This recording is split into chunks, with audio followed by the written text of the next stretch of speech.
안녕하세요. 오늘 살펴볼 단지는 힐스테이트 신검단 센트럴 무순이 정보입니다. 자, 원래는 이 단지가 힐스테이트 검단 웰카운티라는 단지명으로 공고를 냈었죠. 하지만 지금은 힐스테이트 신검단 센트럴로 단지명을 변경한 상태입니다. 자, 위치는 신검단 중앙역에서 제일 가까운 단지입니다. 그래서 신검단 중앙역의 대장이라고 볼 수도 있어요. 입주 시기는 25년 1월에 입주를 했고요. 총 세대수는 1500세대입니다. 와, 정말 크죠? 그리고 분양 물량은 99 B타입 한 세대가 나왔어요. 분양가는 4년 전 분양가 그대로 5억 2천이죠. 청약 접수일은 1월 14일 수요일. 필요 자금은 실거주할 때는 8,500, 전세는 1억 6천이 필요합니다. 자, 특이사항은 22년 당시 분양가입니다. 비규제 지역이고요. 시세 차익은 약 1억 8천 정도입니다. 제한사항은 실거주 의무 없고 전매 제한도 없고 재당첨 제한도 없습니다. 자, 오늘 순서는 이렇게 볼게요. 청약 정보 간단하게 보고 배치도 평면도 그리고 자금 계획 시세 차익 마지막 입지까지. 자, 기본 청약 정보에 대해서 알아보겠습니다. 자, 무순위 공고다 보니 인천광역시에 거주하는 무주택 세대 구성원 모두가 쓸 수 있어요. 재당첨 제한 없고요. 전매 제한도 없습니다. 실거주 의무도 없어요. 와, 모든 규제가 하나도 없습니다. 자, 입주자 모집 공고일은 원래는 2022년 3월에 나왔죠. 무순위 공고일은 1월 9일 날 나왔습니다. 약 4년 만이네요. 자, 사후 접수일은 1월 14일 수요일, 당첨 발표일은 1월 19일 월요일입니다. 자, 대상자를 좀 더 꼼꼼하게 봐보겠습니다. 인천시에 거주하는 무주택 세대 구성원이고요. 청약 통장 필요 없습니다. 좋죠? 외국인은 안 돼요. 그리고 이제 예비 입주자 선정 방법은 900%까지 나옵니다. 그래서 한 세대를 뽑으니 총 10명까지 뽑겠죠. 분양가랑 소요 비용을 한번 보겠습니다. 자, 위치는 이렇게 되고요. 공급 규모는 한 세대입니다. 자녀 세대. 입주 시기는 2026년 1월 예정. 잔금 납부 즉시 입주 가능이라고 나와 있죠. 그런데 보시면 잔금이 2026년 3월 26일이에요. 그렇기 때문에 잔금을 요때 내고 입주를 해야 된다는 말이죠. 즉, 내가 전세를 놓을 계획이면 만약에 내가 당첨이 됐다 하시면 계약금 10%부터 먼저 준비를 하시고요. 당첨과 동시에 부동산을 돌면서 요 전세를 알아봐야겠죠. 왜냐? 계약 후 잔금이 약 2개월이 걸리지 않기 때문이죠. 자, 그리고 저 공급 금액을 보시면 99 B타입입니다. 104동 1402호예요. 14층 2호 라인. 보시면 분양가는 5억 2,400만 원입니다. 와, 38평 대형 평형이 5억 2,400이에요. 현재 지금 검단에 새로 분양한 아파트들이 대부분 6억이 넘죠. 근데 38평이 5억 2천이면 정말 싼 금액이죠. 자, 발코니 확장 비용은 520만 원. 38평이 520 정말 쌉니다. 그리고 추가 선택 보시면 요렇게 시스템 에어컨 환기 시스템, 평면 그리고 바닥 마감 해서 총 1,047만 원 정도 나왔어요. 그리고 무상 옵션 쿡탑, 3구 인덕션 요거는 무상으로 제공해 줬네요. 자, 그래서 총 소요 비용은 얼마냐? 1번 분양가, 2번 발코니, 3번 유상 옵션. 요 세 개를 더하면 5억 3,900만 원 정도가 나옵니다. 즉 보시면 분양가뿐만이 아니라 요 발코니나 추가 선택 품목도 다 계약 시 10%를 내게 되어 있어요. 그렇기 때문에 요 총 금액의 10% 5,400만 원 정도는 바로 필요합니다. 계약 때. 계약이 1월 중순에 이루어지기 때문에 바로 필요한 금액이라는 거. 자, 이제 배치도랑 평면도를 한번 보겠습니다.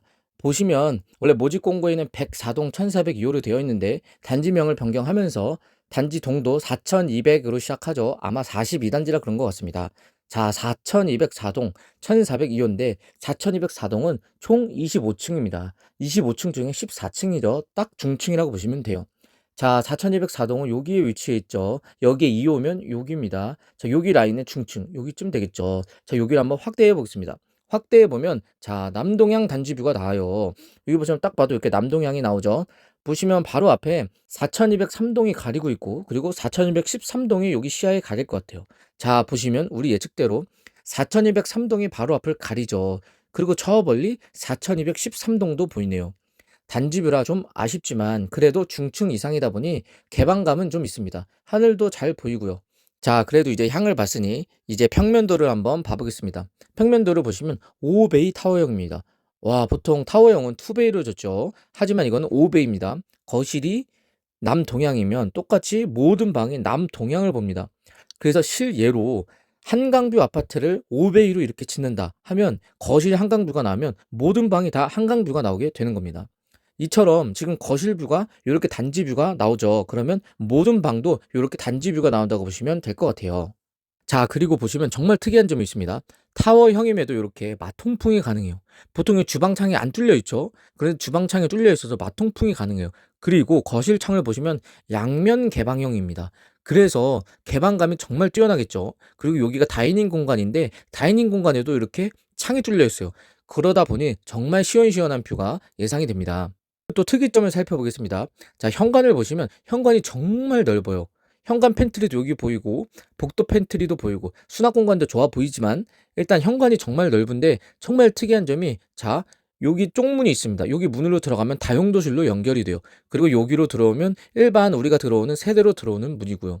그래서 요 구조가 호불호가 갈릴 수 있지만 그래도 공간 활용을 나름 신경 쓴 것 같습니다. 그리고 또 하나 아쉬운 점이 뭐냐면 38평인데 무려 전용 면적이 99 타입인데 드레스룸이 정말 작아요. 보통 드레스룸이 이 정도 대형 평형이면 거의 방 하나 크기로 내어주는데 그거 치고는 드레스룸이 좀 작다. 요게 단 하나의 단점으로 좀 볼 수 있을 것 같습니다. 그리고 사실 이렇게 마통풍이 되는 평면이면 사실 안방을 이 우측으로 붙여주면 딱 우리가 원하는 5베이 판상형이 됐을 텐데 요 안방을 요 좌측으로 좀 몰아둔 점은 아쉽긴 합니다.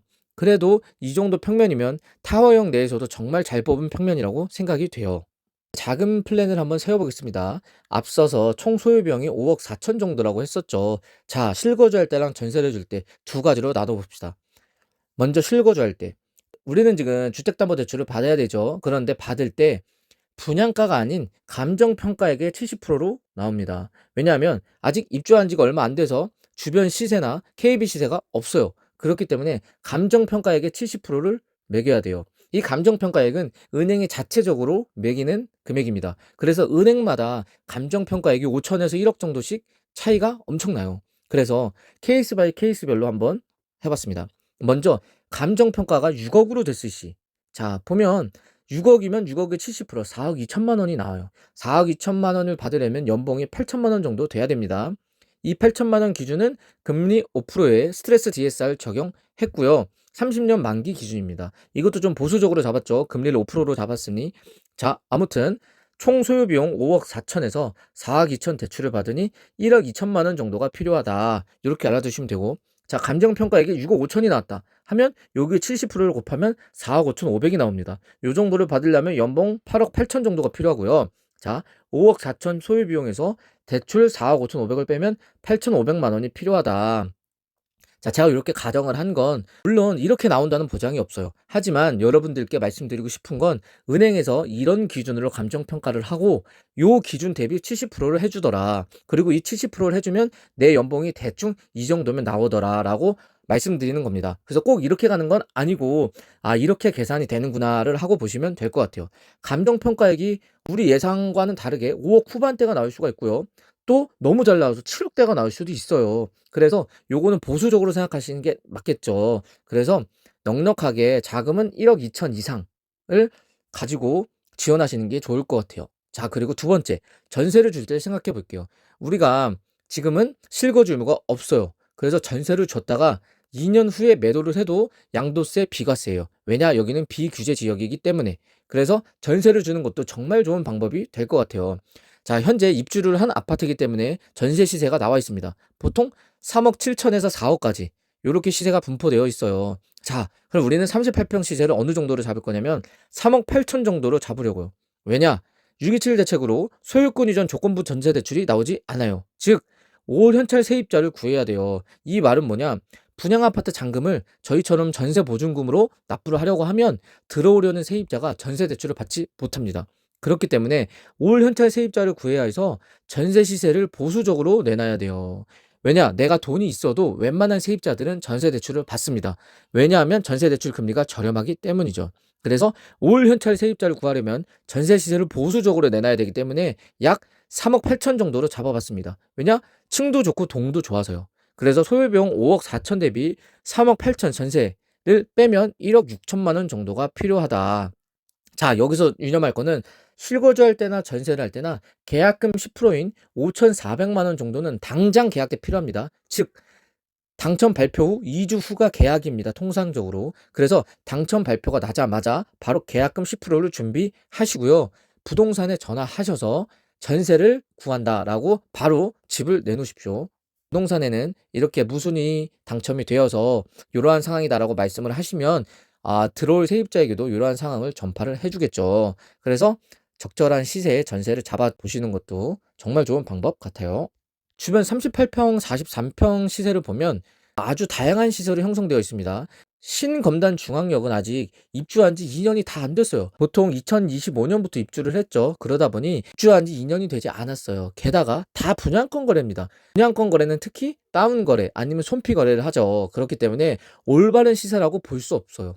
제가 신검단 센트럴을 검색해 보니 시세 차익이 뭐 5천이다, 3천이다. 아마 다 요런 시세를 보고 말씀하신 것 같은데 사실 이 시세로 판단하기엔 정말 무리가 있죠. 이건 정말 올바른 시세라고 보기 어려워요. 그러면 도대체 시세를 얼마로 봐야 될까요? 자, 그래서 저는 검단 호수공원역 중흥 S클래스라고 있습니다.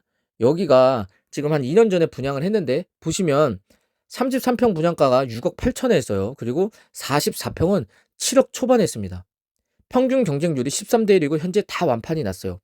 현재 지금 여기가 분양가가 40평대가 7억 1천만 원에 나왔단 말이죠. 그런데 지금 힐스테이트, 검단 센트럴 여기 대비 역에서도 훨씬 멀고요. 브랜드도 사실 여기는 힐스테이트인데 여기는 중흥 S클래스다 보니 브랜드도 더 낮아요. 그리고 세대수도 여기가 훨씬 많습니다. 그러다 보니 모든 면이 다 요 중흥 S클래스보다는 힐스테이트, 검단 센트럴이 훨씬 좋다고 봐도 돼요. 그렇게 보면 신검단 센트럴의 38평 시세는 중흥 S클래스 44평 시세라고 봐도 될 것 같아요. 그래서 여기 44평 시세는 7억 천 정도라고 볼 수 있죠. 하지만 사실 이건 보수적으로 본 겁니다. 왜냐? 44평이 7억에 나와도 모두 분양이 된 거잖아요. 완판으로. 그런 말은 지금 여기 들어온 사람들이 이 시세가 7억보다는 더 높게 갈 거라고 생각을 하니까 다 청약을 받은 거겠죠. 사실 여기 시세가 7억과 그대로다 하면 웬만하면 청약을 받지 않습니다. 왜냐? 아파트 성격상 발코니 비용, 유상 옵션, 취등록세를 내게 되면 부대 비용이 3천 이상은 더 들어가요. 그래서 오히려 구매를 하면 3천만 원을 더 시세 차익을 봐야 똔똔이 상황입니다. 그렇기 때문에 7억 1천만 원을 주고 여기를 분양받은 사람은 이 아파트 시세가 최소 7억 5천 이상은 가니까 여기를 분양받게 되는 거죠. 그래서 저는 보수적으로 여기 시세를 7억 2천으로 잡았습니다. 즉, 총 소요 비용 5억 4천을 빼면 1억 8천 이상 시세 차익이다. 하지만 이 예상 시세도 보수적인 시세라는 점, 제 예상에는 한 7억 5천에서 8억까지도 갈 수 있을 것 같아요. 그러면 시세 차익이 2억에서 2억 5천 이상이겠죠. 자, 이제 입지를 봐보겠습니다. 자, 검단 센트럴이 여기에 있죠. 보시면 바로 대각선이 초중고가 다 있어요. 자, 신검단 초등학교, 신검단 중학교, 신검단 고등학교 여기 유치원까지 있습니다. 그러다 보니 물론 초품화는 아니에요. 하지만 길을 하나만 건너면 되기 때문에 학군이 다 200m에서 300m까지 정말 도보권이에요. 게다가 다 평지입니다. 그러다 보니 초등학교 저학년들도 도보를 이용할 수 있는 정말 좋은 위치죠. 뿐만 아니라 신검단 중앙역이 도보로 요 가장 가까운 동 같은 경우에 100m 거리입니다. 그러다 보니 정말 초역세권이죠. 신검단 중앙역 기준 아마 요 풍경차와 힐스테이트가 가장 가까운 아파트이지 않을까 싶어요. 그래서 입지나 브랜드로 보면 신검단 중앙역 대장이 요 힐스테이트 신검단 센트럴이 아닐까 싶습니다. 뿐만 아니라 요 신검단 중앙역을 보면 지금 아직 정해진 건 아니지만 아직 예타도 통과하지 못했어요. 하지만 지금 말이 나오는 게 이 서광급 GTX-D죠. 그게 신검단 중앙역에 들어올 확률이 가장 높고요. 플러스 5호선 연장. 자, 5호선이 연장돼서 요 신검단 중앙역으로 연장될 확률이 가장 높습니다. 물론 아직 정해진 건 없어요. 하지만 이게 확률이 가장 높다는 거죠.